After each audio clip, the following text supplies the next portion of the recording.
എൻ്റെ പേര് Diana J. ഞാൻ കൊല്ലം ജില്ലയിൽ നിന്ന് വരുന്നു. ഞാൻ ഉടമ്പടി എടുത്തത് 2024 ഫെബ്രുവരി 20 ഞാൻ ഉടമ്പടി എടുക്കാൻ കാരണം എനിക്ക് ഒരു സ്കാൻ ചെയ്തപ്പോൾ ഡോക്ടർ പറഞ്ഞു ഓവറിയിലും യൂട്രസിലും മുഴയുണ്ടെന്ന്. വലിയ കുഴപ്പമില്ല, മരുന്നൊന്നും കഴിക്കണ്ട, പൊയ്ക്കോളാൻ പറഞ്ഞു.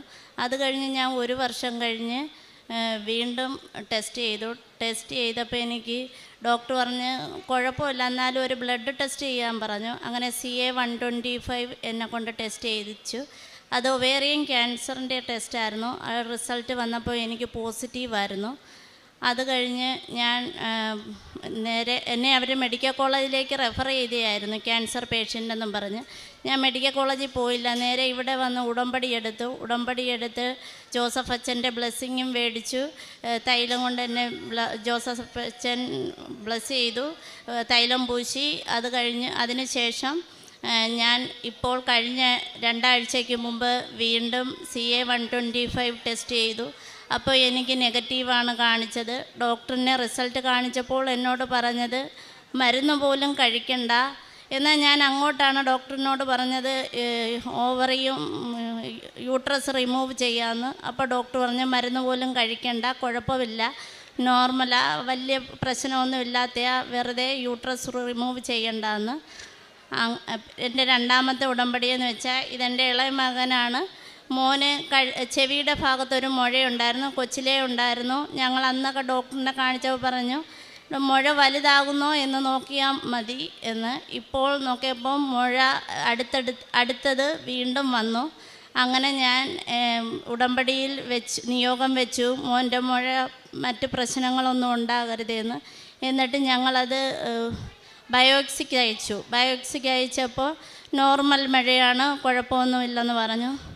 പിന്നെ നിയോഗത്തിൽ ഞാൻ എഴുതിയതല്ല, എനിക്ക് അഖണ്ഡ ജപമാലയ്ക്ക് പങ്കെടുക്കണമെന്ന് ഭയങ്കര ആഗ്രഹമായിരുന്നു. എനിക്ക് അഖണ്ഡ ജപമാലയുടെ അന്നായിരുന്നു പീരീഡ്സിൻ്റെ ഡേറ്റ്. അപ്പം എനിക്ക് ഭയങ്കര വിഷമമായിരുന്നു, തലേന്ന് ചെറുതായിട്ട് ബ്ലീഡിങ് ആയി. ഞാൻ മാതാവിനോട് പ്രാർത്ഥിച്ചു, ഞാൻ ഇതുവരെയും പങ്കെടുത്തിട്ടില്ല, ആദ്യമായിട്ട് പങ്കെടുക്കാൻ വരുക, എന്നെ അതിനനുവദിക്കണമെന്ന്. തലേന്ന് മാത്രം ചെറിയ ബ്ലീഡിങ്ങേ ഉള്ളായിരുന്നു. സാധാരണ എനിക്ക് ആദ്യത്തെ ദിവസം ഭയങ്കര വിറയലും കിടുങ്ങലും ഒക്കെയാണ്. പക്ഷേ മാതാവ് എനിക്ക് ആ തലേന്നത്തെ ബ്ലീഡിങ് അല്ലാതെ അന്നത്തെ ദിവസം എനിക്കൊരു കുഴപ്പമില്ലായിരുന്നു. ഞാൻ അഖണ്ഡ ജപമാലയ്ക്ക് പങ്കെടുത്തു. പിന്നെ എൻ്റെ അടുത്ത നിയോഗം എന്ന് വെച്ചാൽ എൻ്റെ മൂത്ത മകൻ 10ാം ക്ലാസ്സിൽ പഠിക്കുമായിരുന്നു. ആദ്യത്തെ ഉടമ്പടിയിലെ നിയോഗമാണ്.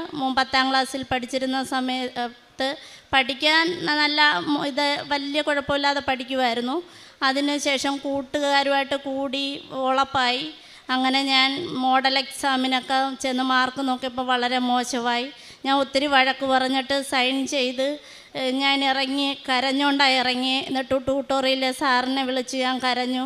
അവൻ വളരെ മോശമാണ്, അവന് മാർക്കൊക്കെ കുറവാണ്, അവനെ നല്ലോണം ശ്രദ്ധിക്കണമെന്ന്. എന്നിട്ട് ഞാൻ നിയോഗത്തിൽ വെച്ചു, മാതാവേ അവന് ഫുൾ A+ കിട്ടി ജയിക്കണേന്ന്. എന്നിട്ട് ഞാൻ മനസ്സിലൊരു ഇതുണ്ടായിരുന്നു, അത് അഹങ്കാരമല്ലേ, ഒരു 6 എണ്ണമൊക്കെ പോരേന്ന്. പക്ഷേ എന്നാലും ഞാൻ അങ്ങനെ നിയോഗത്തിൽ വെച്ചെങ്കിലും 6 എണ്ണമെങ്കിലും കിട്ടണേന്നൊരിതുണ്ടായിരുന്നു. അങ്ങനെ റിസൾട്ട് വന്നു. റിസൾട്ടിന് മുമ്പ് അവൻ എക്സാമിന് പോകുന്ന ദിവസമെല്ലാം ഞാൻ തൈലം കൊണ്ട് നെറ്റി പുരട്ടുകയും എൻ്റെ ഉടമ്പടി കാശുരോ ഇട്ട് കൊടുക്കുകയും ജോസഫ് അച്ഛൻ്റെ ബ്ലെസ്സിങ് വന്ന് മേടിക്കുകയൊക്കെ ചെയ്തു. എന്നിട്ട് അവൻ ഇംഗ്ലീഷിനൊക്കെ നല്ല മിടുക്കനാണ്. ഇംഗ്ലീഷ് ഫിസിക്സും ഒക്കെ അവന് നല്ലോണം അറിയാം. മലയാളവും ഹിസ്റ്ററിയുമാണ് എനിക്ക് അവന് പേടി. അപ്പം എല്ലാ ദിവസവും ഇവൻ സ്കൂളിൽ പോയി കഴിയുമ്പോൾ ജപമാല ചൊല്ലുമായിരുന്നു. ഇംഗ്ലീഷിൻ്റെ ദിവസം ഞാൻ ജപമാല ചൊല്ലിയില്ല, എനിക്ക് ഓവർ കോൺഫിഡൻസായി. അവൻ ഇംഗ്ലീഷിന് കുഴപ്പമില്ലല്ലോ, നല്ലോണം എഴുതുന്നതല്ലേ, അപ്പം അതിന് പ്രാർത്ഥിച്ചില്ലേലും വലിയ ഇതില്ലെന്നുള്ള ഇതായിരുന്നു. അങ്ങനെ അവൻ്റെ റിസൾട്ട് വന്നപ്പം ഇംഗ്ലീഷിനൊഴിച്ച് ബാക്കി എല്ലാത്തിനും ഫുൾ A+, ഇംഗ്ലീഷിന് A ഉള്ളായിരുന്നു. അങ്ങനെ ഞാൻ മാതാവിനോട് ക്ഷമ ചോദിച്ച് പ്രാർത്ഥിച്ചു. അങ്ങനെ റിവാലുവേഷന് കൊടുത്തപ്പം ഇംഗ്ലീഷിനും A+ ആയി. അങ്ങനെ എൻ്റെ മോന് ഫുൾ A+ ആയി. പിന്നെ ഞാൻ ചെയ്യുന്ന കാരുണ്യ പ്രവർത്തികളെന്ന് വെച്ചാൽ ഞങ്ങൾക്ക് ഉടമ്പടി കൂട്ടായ്മ ഒരു ഗ്രൂപ്പുണ്ട്. ഗ്രൂപ്പിൽ ഇങ്ങനെ ഓരോ പാവത്തുങ്ങളെ സഹായിക്കുന്നുണ്ട്. അതിനെന്നാൽ സഹായം ചെയ്യാവുന്നതെല്ലാം ഞാൻ സഹായിക്കും.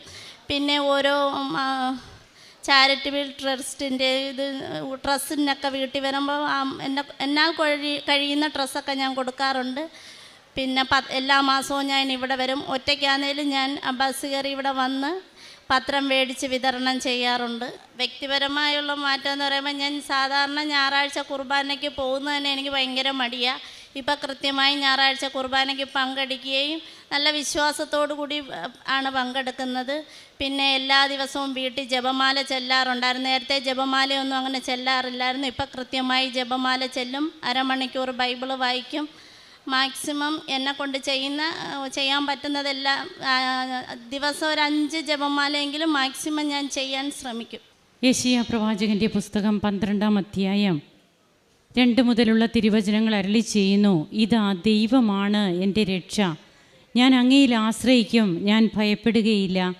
എന്തെന്നാൽ ദൈവമായ കർത്താവ് എൻ്റെ ബലവും എൻ്റെ ഗാനവുമാണ്, അവിടുന്ന് എൻ്റെ രക്ഷയായിരിക്കുന്നു.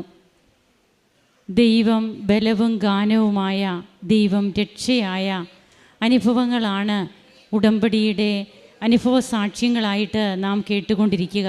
ഓരോ വ്യക്തികൾക്കും അവരുടെ അനുഭവ സാക്ഷ്യം അത് ഏറ്റവും ദൈവം അവരോട് ചേർന്ന്, അവർ ദൈവത്തോട് ചേർന്ന് നിന്ന അനുഭവങ്ങളാണ്.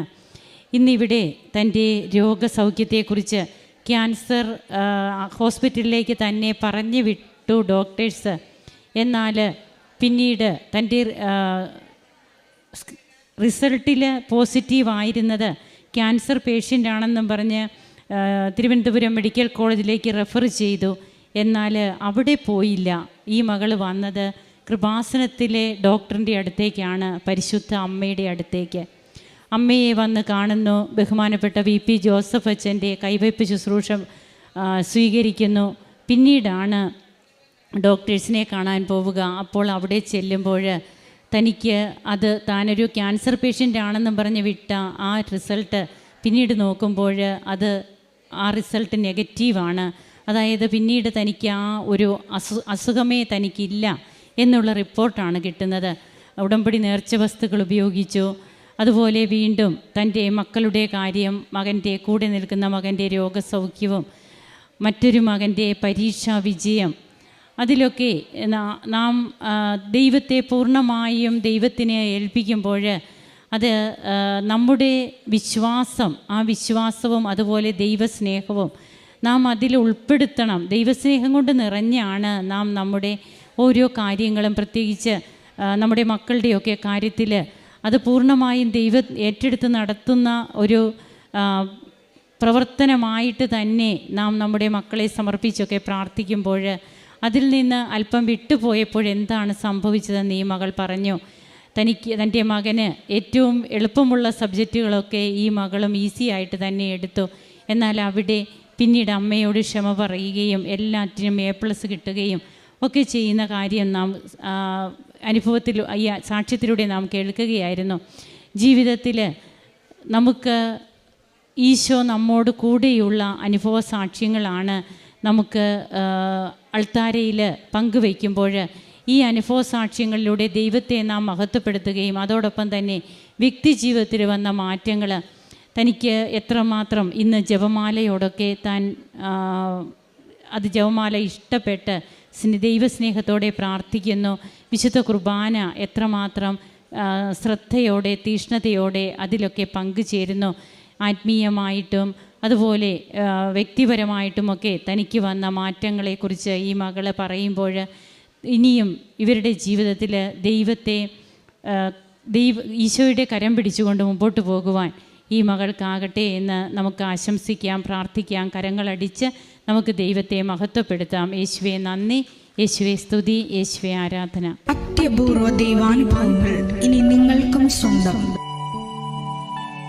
ഈ യൂട്യൂബ് ചാനൽ ഇതുവരെ സബ്സ്ക്രൈബ് ചെയ്തിട്ടില്ലെങ്കിൽ ഇപ്പോൾ തന്നെ സബ്സ്ക്രൈബ് ചെയ്യുക.